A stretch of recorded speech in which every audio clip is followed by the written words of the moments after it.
After almost a decade of waiting, Kung Fu Panda 4 has arrived, and there were some big promises that were made for this film. The Dragon Warrior was supposed to face his most heinous villain yet. All of Po's enemies were returning in some way, and we were told it was time for Po to ascend to become the spiritual leader of the Valley of Peace. There were claims that this was going to be Po's most epic adventure, but did we really get that?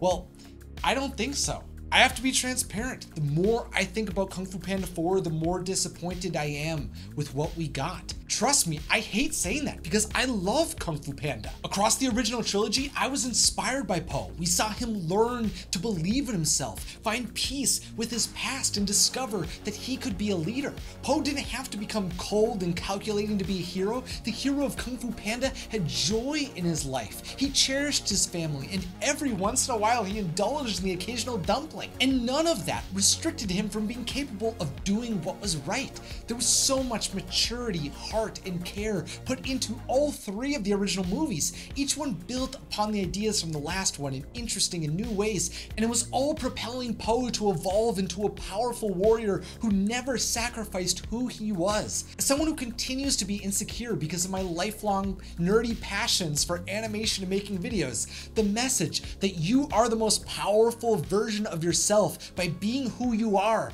was really personal and meaningful to me. But I don't think Kung Fu Panda 4 lived up to the original trilogy. Now, Kung Fu Panda 4 concludes with Po choosing Zhen to be the next Dragon Warrior, but we were never really given a great reason as to why Po had to give up being the Dragon Warrior in the first place. Master Shifu told him that this was the next phase of his journey, and we were all just expected to accept that. But for me personally, I think Po should have been able to make that choice. Master Oogway was given the opportunity to choose his successor when the time was right, but for some reason Po isn't given the same choice? How does Shifu even have any say in the matter? And to be honest, I thought Po already was the spiritual leader of the Valley of Peace. I felt like Po had successfully taken Oogway's place when we saw Master Shifu bow to him at the end of Kung Fu Panda 3. The third chapter of the trilogy showed us that Po was not only protecting the Valley of Peace, but he is also a teacher, instructing animals from across China in the ways of Kung Fu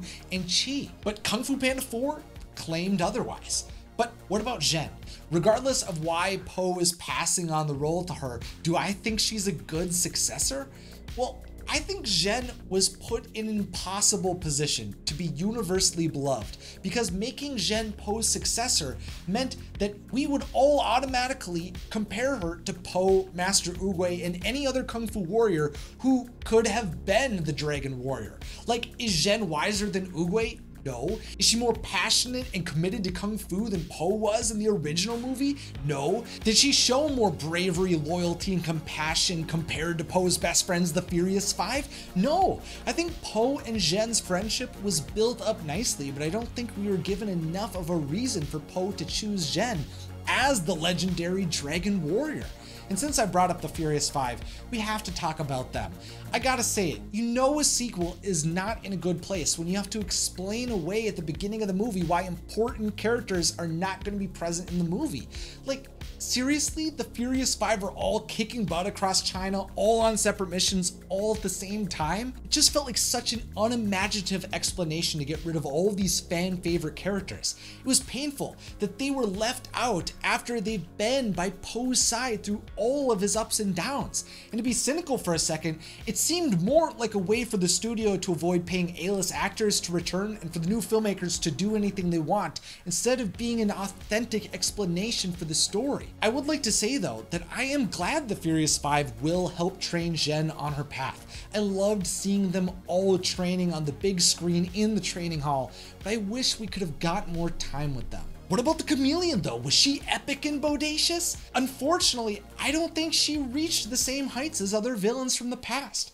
The Chameleon didn't have a deep connection to Po or a compelling motivation for her actions. She was not established to be a formidable foe, and I don't even think her plan even made sense. Tai Lung took on dozens of guards in an inescapable prison. Lord Shen murdered a kung fu master and toppled the city with his weapon, and Kai defeated Master Oogway.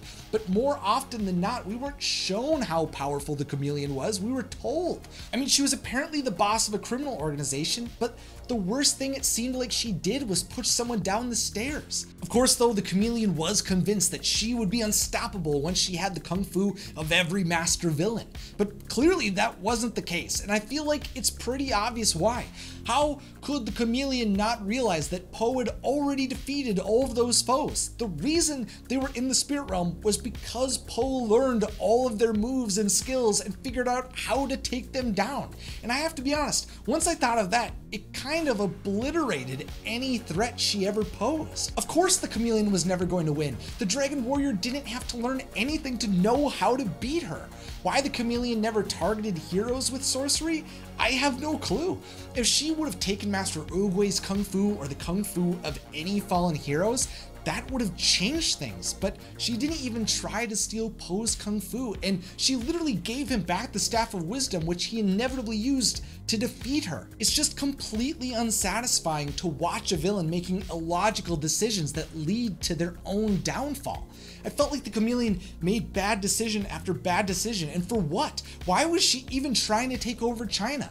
The Chameleon claimed that her size was the reason she was underestimated, and that the reason she trained to be a sorcerer was because she was supposedly rejected by every kung fu master. But honestly, I don't even believe that's true. Master Oogway was the creator of kung fu, and he was an unconventional warrior. He was an old, slow tortoise who chose the big fat panda to be his successor. But even more importantly, Master Shifu trained a praying mantis, and he's significantly smaller than a chameleon.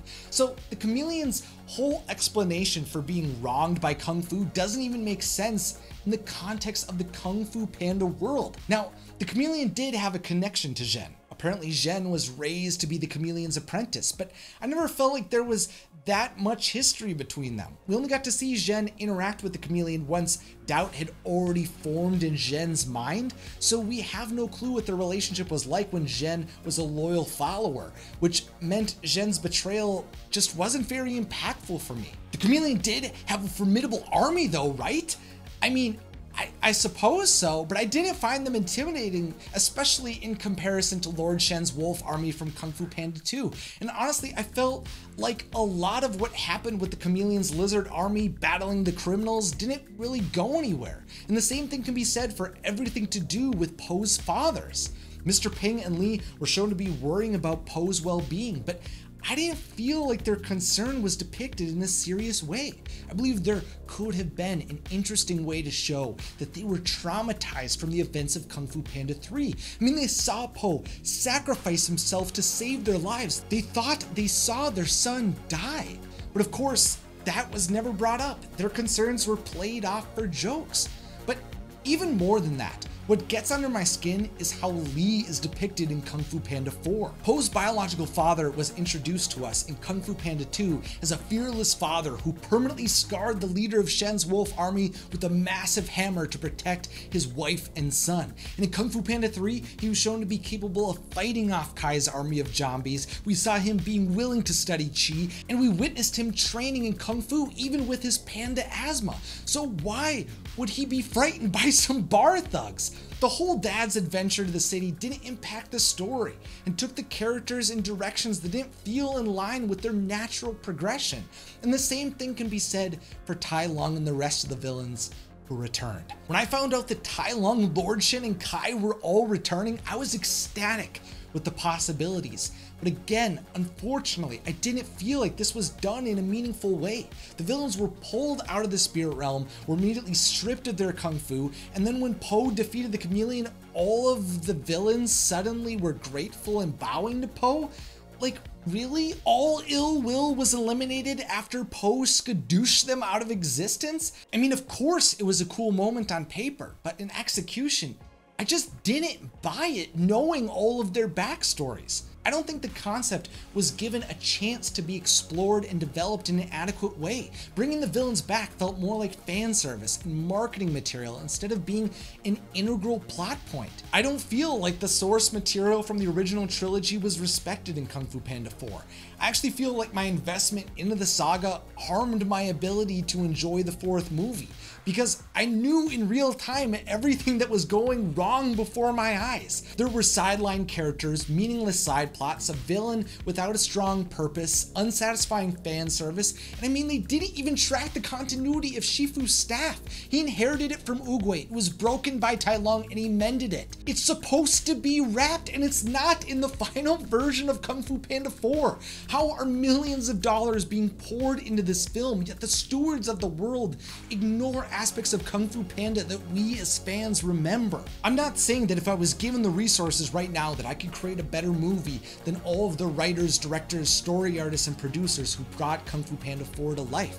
But as someone who has discussed the intricacies, theories, and lore of Kung Fu Panda for years now, I feel disappointed, sad, and powerless. But no matter what, Po's original story can never be taken away from us. The memories, the inspiration, the legendary panda we all grew to love lives on.